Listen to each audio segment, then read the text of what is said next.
Hello, everyone, and welcome into Coach Craig's Sports. This is the live stream for today's NBA DFS Core Picks video, essentially.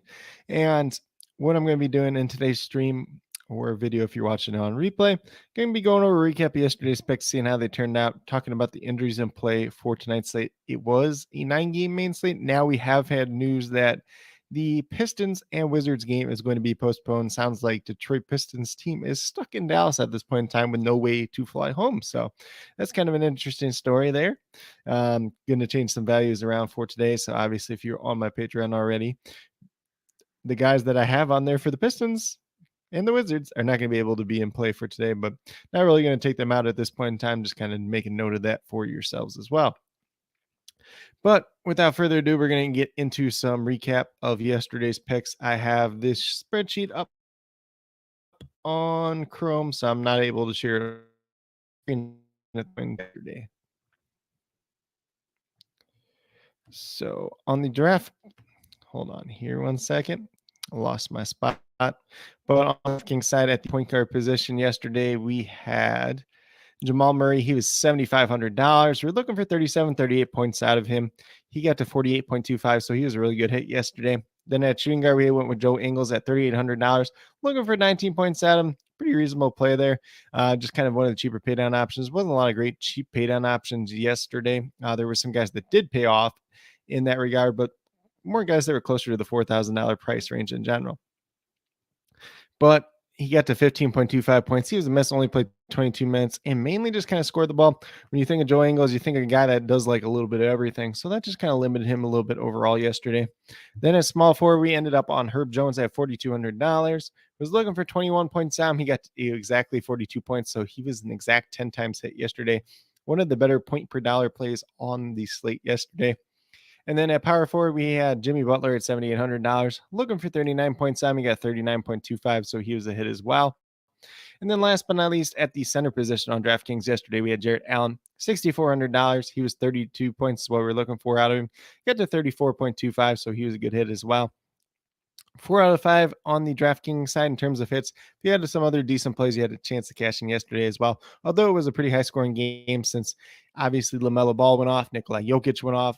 LeBron James was pretty high scoring. Kawhi Leonard was pretty high scoring. A lot of guys that had some pretty high scores, especially from the Stars end of the spectrum as well yesterday. And then on the FanDuel side, at point guard, we had LaMelo Ball at $8,000, looking for 40 points down, got to 69.5. So he was a really good hit, ended up with a triple-double yesterday. At shooting guard, we had Zach LaVine at $7,200, looking for 36 points down, got to 46.8. So he was a really good hit as well. At small forward, we had Joe Ingles, once again, $3,900. Was looking for 19, 20 points down. He got to 15.1, so he's a miss on the FanDuel side as well yesterday. And then at power forward, we had Julius Randle at $9,400. Looked like a pretty good paydown spot for him overall. Looking for 47 points down. He got to 40.9, so he ended up being a miss yesterday.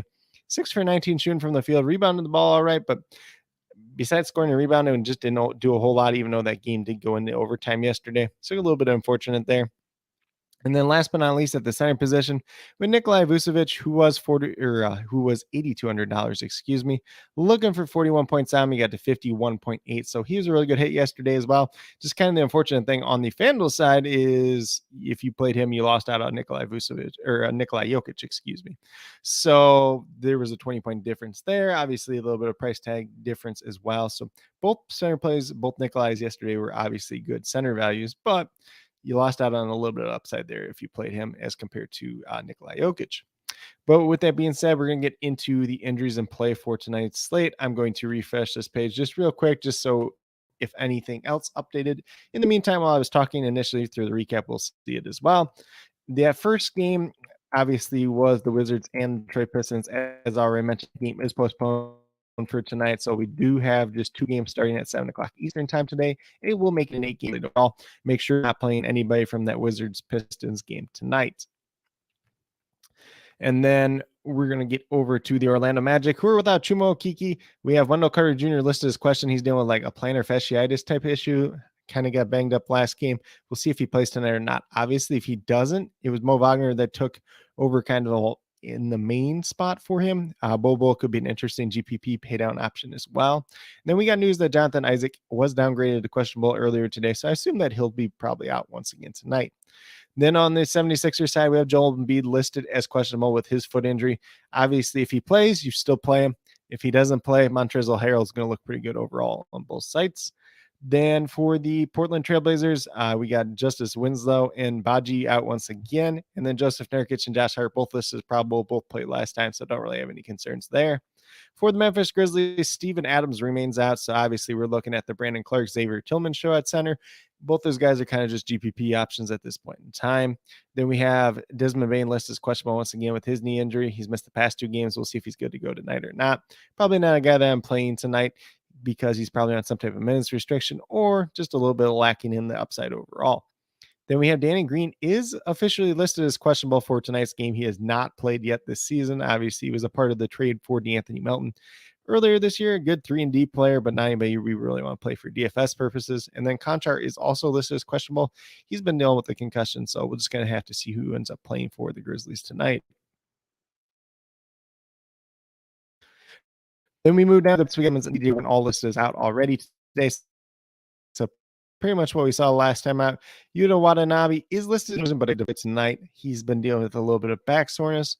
We'll see if he's out there or not. If he's not, then it could open up some minutes for someone else, maybe like a Markieff Morris or somebody else off the bench. But as long as he's playing, he's probably going to get his 20 to 22 minutes and be like an okay GPP pay down option if you really want to go there. For the Boston Celtics, we got Gallinari and Marcus Smart both out once again. We did get news earlier today that Robert Williams will be playing tonight. He had been dealing with an ankle injury and missed the most previous game. So if you want to play him in GPP, you can definitely play on both sites as well. Moving down to the Oklahoma City Thunder, they are without Lou Dort, Povachevsky, and Jerome Robinson Earl once again. Sounds like Robinson Earl was sent on the G League to be back relatively soon, I would assume. So Thunder, we pretty much know what we're getting out of them at this point in time. You can play some Shea Gilgeous-Alexander. You can play some Jalen Williams, the forward Jalen Williams, at least tonight. And then you can take some shots on some other guys here and want to. Just kind of depends who ends up in that starting lineup for them overall. On the Houston Rockets side, we got Jalen Green and Kevin Porter Jr. both out once again, or I should say both out at this point in time. Deshaun Nix, I believe, started the most recent game. He's an interesting GPP pay down option, but could be in play. Eric Gordon's going to look interesting on both sides. You can take some shots otherwise if you really want to. Sengun is obviously in play, but he is pricey on both sides, but does offer a lot of upside as well. For the Golden State Warriors, we have Andre Iguodala listed as out. They are playing a back-to-back, and the game tomorrow is against the Nuggets. So wouldn't be completely surprised if they rest some of their guys tonight and then kind of save their better players for the Nuggets tomorrow. That is just free that's out there in limbo at this point in time. And then for the Minnesota Timberwolves, we got Jordan McLaughlin, Karl Anthony Towns, both this is out. Taurean Prince and Rudy Gobert, both this is questionable. It's returned last game, and obviously Rudy Gobert's played like the last 5 games, so I'm not really too concerned about those guys at this point in time. Sacramento Kings are all the way healthy at this point in time. For the San Antonio Spurs, we have Devin Vassell still listed as out. Romeo Langford listed as questionable. We'll see if he plays or not. He's missed the past 3 or 4 games with his hip injury. And then we got Josh Richardson listed as probable. At one point, the last slate, he was listed as available, then was ruled out right before that game tipped off. So kind of see what's up with him. He's been dealing with the knee injury, and he's missed the past 3 games. For the Toronto Raptors, OG Anunoby's out once again. So pretty much what we saw out of them the last time. For the Utah Jazz, Micah Potter is out tonight. He had elbow surgery, but he's just been playing in the G League. And most recent game, we saw Kelly Olynyk return in the lineup. So not too interested in the Utah Jazz big men rotation overall tonight, whether it's Kelly Olynyk, Walker Kessler, or Jared Vanderbilt. If you want to take shots on them, you can definitely do that, but not something I would recommend too much on an 8-game main slate overall. Trae Young is expected to play tonight after missing the most recent game. And then for the Phoenix Suns, we got Devin Booker, Jay Crowder, Cam Payne, Landry Shamet all out once again. So no real changes there either. That's kind of a quick little rundown on all the injuries in play for tonight's main slate. The ones that we're probably going to be watching the most, don't really care too much about the stuff at the bottom here. Obviously, Spurs news can change them. Maybe main guys for the Nuggets That would be something big one. Wendell Carter is going to be a big one. And then probably Desmond Bain news, but not too much in terms of injuries at this point in time. If anything does change throughout the day, I'll leave it down in the comments on this video as well. And for everybody that's tuning in or watching our replay, if you guys have any questions at any point during the stream or during the watching or viewing of the replay version of this video, feel free to leave them in the chat or in the comments, and I'll get back to you guys as quickly as possible. But at this point in time, we're going to close out of the injury tab. We're going to go over to DraftKings and talk about some core picks for today. So let me get that brought up for DraftKings real quick. And I'm going to say, too, right off the bat, at shooting guard today, I really liked Alec Burks on both sites. And obviously that game is not happening at this point in time. So I did have to make a quick pivot before we started this live stream. But on the DraftKings side, at point guard, there's a ton of guys you can play tonight. There is a lot of guys at the top, whether you're playing John Morant, Steph Curry, Shai Gilgeous-Alexander. There's a lot of value up there. Damian Lillard, Kyrie Irving. There's lots and lots of names up there at the top. So don't mind you if you play any of those guys whatsoever. It's a great day for point guard overall. I ended up on De'Aaron Fox personally myself at $8,200. Looking for 41 points down. He's averaging 41 on the season. Goes against the Spurs tonight. Should be a pretty good pace-up spot as well. Currently, I'm projected for about 42, 43. Definitely has some upside for more as well, as he's been playing reasonably well as of late.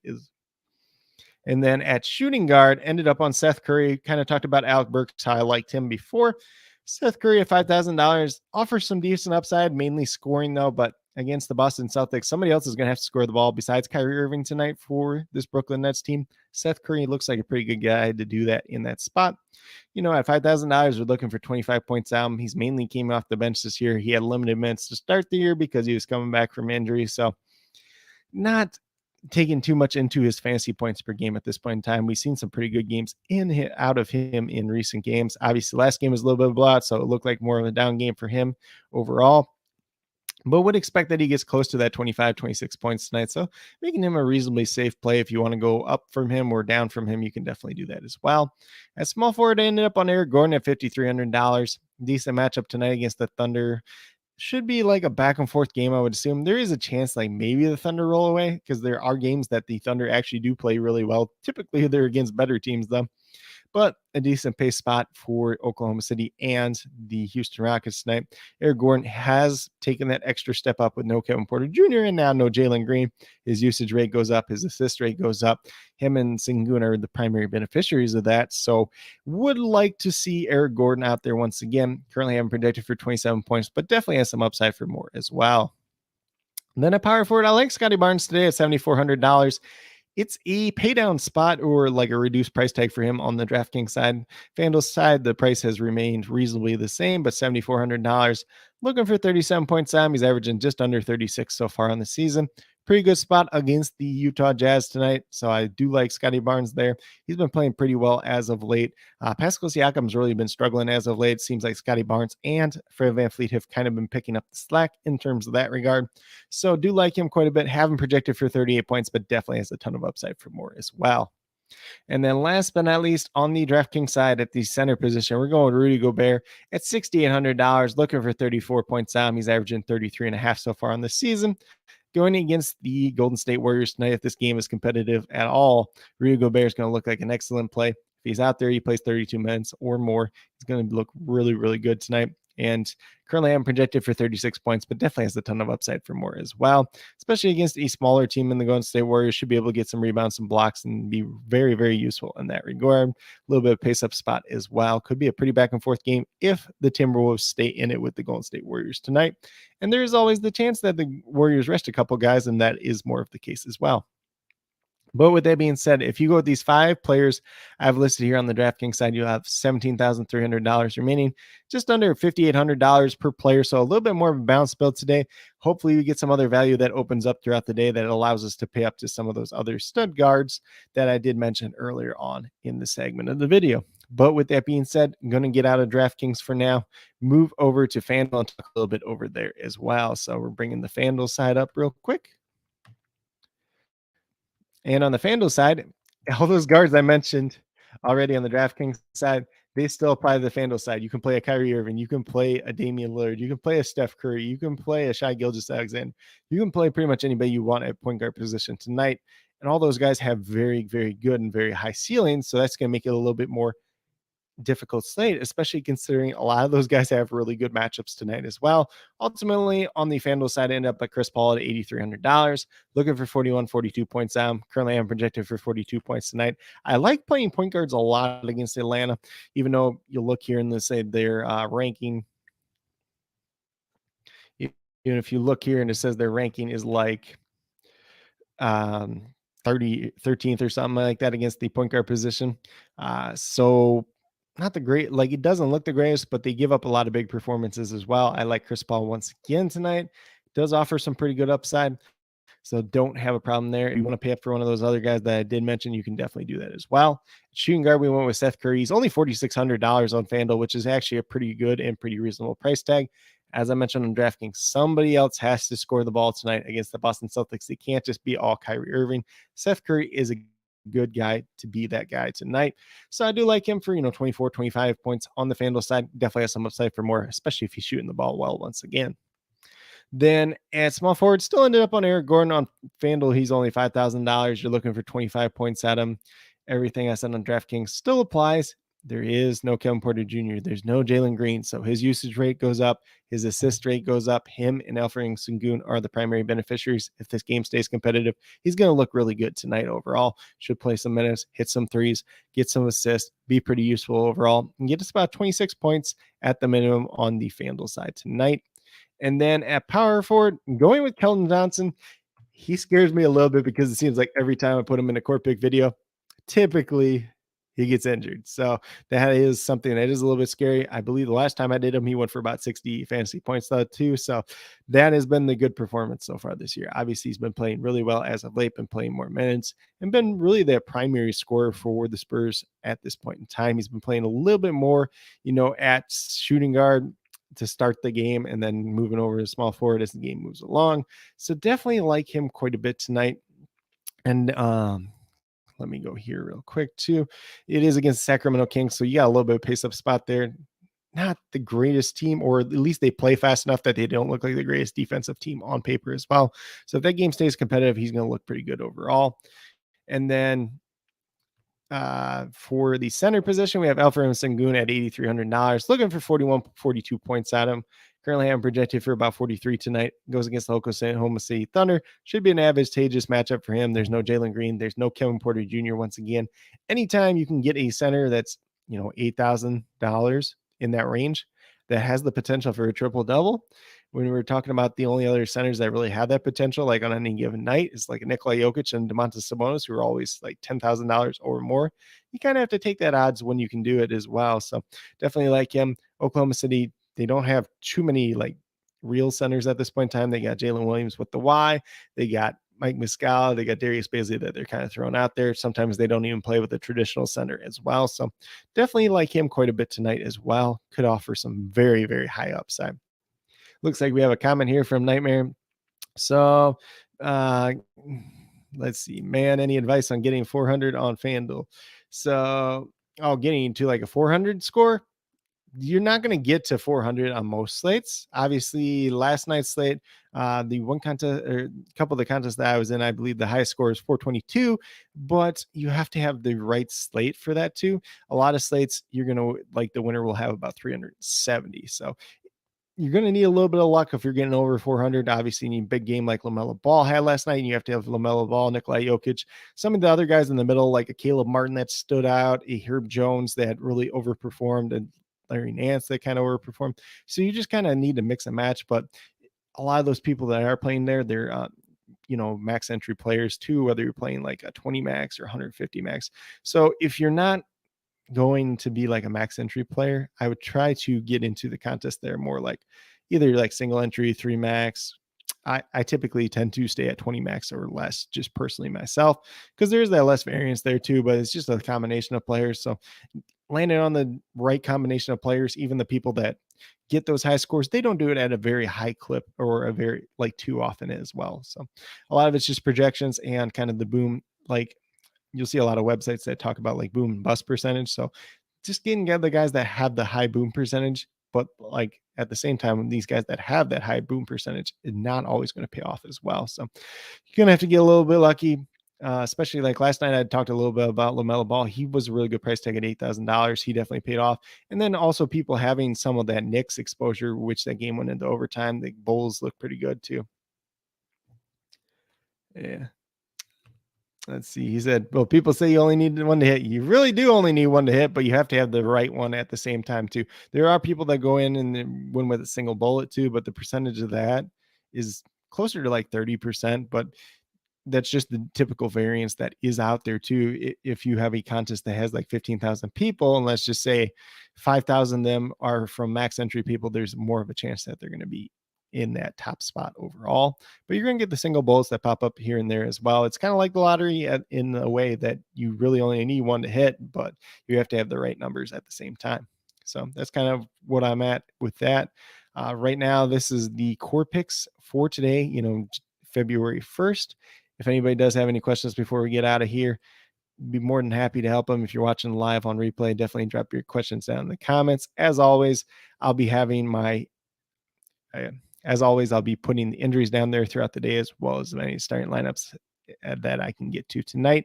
And then about 20 to 30 minutes prior to lock, I'll have my updated core as well. So if there's anything else you guys have questions about, definitely feel free to reach out. And then also be sure to check out the Patreon at patreon.com/CoachCraigSports. You can follow me on Twitter at CoachCraigSport. Probably doing some prize picks over there as well. So if you're into prize picks, definitely check that out as well. Might make a short video about that later on today as well. But with that being said, that's pretty much all I have for today's video. Hopefully you guys all enjoyed. If you're new to my channel, please consider subscribing. If you are a new or current subscriber who's yet to do so, also be sure to hit that notification bell down below. It's going to let you know every time I'm going to go live for a live stream or upload a video. So definitely be sure you're doing that so you don't miss out on any content. If you guys are into NFL draft content as well, we'll be doing a couple of videos for that in the coming weeks as well. So Nightmare said, in GPP, what value should you target per player, like 6 on and so on? So when you do like a median projection for players, there's not going to be many guys on any typical slate that are going to project out 6 times or better. So you're going to have, let's just say, Eric Gordon tonight. So Eric Gordon's $5,000 on FanDuel. For 6X or better, he'd be 30%. So his median projection is going to be around 27 in general, but there's going to be, let's just call it 40% of the time that he goes over 30%, and that's not out of the question. The lower somebody's overall price tag is, the easier it is for them to go 6X or higher, obviously. And a lot of it just depends on the matchup, the game environment, and everything else like that too. There's going to be times where I'm trying to think of a good example right now. Like the starting center is out for a team, and then like just say Joel Embiid gets rolled out tonight, and Montrezl Harrell's $4,000 on FanDuel. It's going to be really easy for him to go 6X or higher because of the price tag to start the day. But like yesterday, you have LaMelo Ball at a reduced price tag where he's only $8,000. He's been getting 40 points or more the past 2 games. He's already at 5X. It's a lot easier for him to 6X because he's already underpriced for what he can typically do.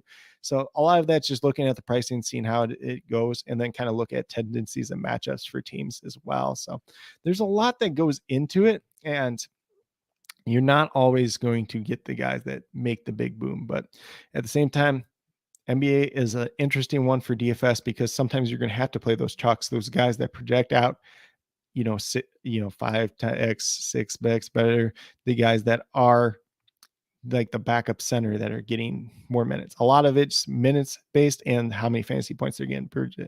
So the higher the price, the less you need from a player. So the higher the price, it just depends on the situation, honestly.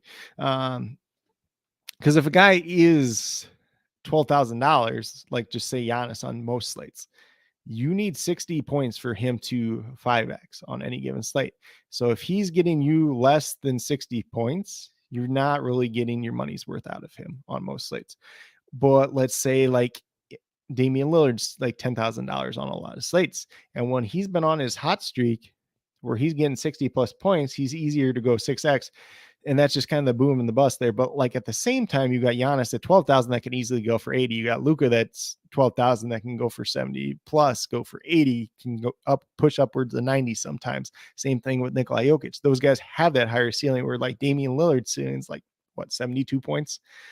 but it's just kind of likelihood. And we've seen these guys like Damian Lillard, Steph Curry, when they get on heaters, they're on fire for like a week and a half, 2 weeks, a lot of the times. And you can kind of just ride them, and their price time sometimes takes a while to catch up to them. Yes, you're going to have maybe 10 games in that stretch, and maybe like 2 of them don't end up doing pretty well. Then, but still 80% of the time they're paying off at that high rate. Let's see. Somebody said do Port Seal one tonight. I'm not sure what that means, honestly. So if you want to comment in there real quick what you're trying to say there, definitely let me know. Otherwise, I'm going to try to jump off of here. As always, down in the comments, I'll be listing all the injuries. I'll be listing as many starting lineups as I can get to tonight. The updated core about 20 or 30 minutes prior to lock. If anybody does have any other questions, feel free to leave them in the comments and I'll answer you back as quickly as possible. But do appreciate everybody that did tune in today. Going to be either throwing out price picks on my Twitter at CoachCraigSports or doing a quick little video this afternoon as well. Oh, let's see. Do Portland? Oh, I think he's asking if Portland wins tonight. So Portland's going against Memphis. That should be a pretty back and forth game. Memphis is 5-point favorites at this point in time. That is not a game that I personally would bet on myself if this is a betting question, I would assume. So if you like the odds, if you can get the odds on a good sports book somewhere in favor of Portland, definitely can go ahead and do it and throw your money on it. But I think it's kind of like a 50-50 game in my personal opinion at this point in time. Grizzlies are obviously the 5-point home favorites as well, but definitely have the upside of winning any game when you have Portland, when you have Damian Lillard as well. But with that being said, once again, going to try to get off here. Hopefully everybody that did tune in has a great rest of your day. Do appreciate everybody that did tune in already. And if you guys have any other questions, feel free to leave them in the comments and we'll get back to them as quickly as possible.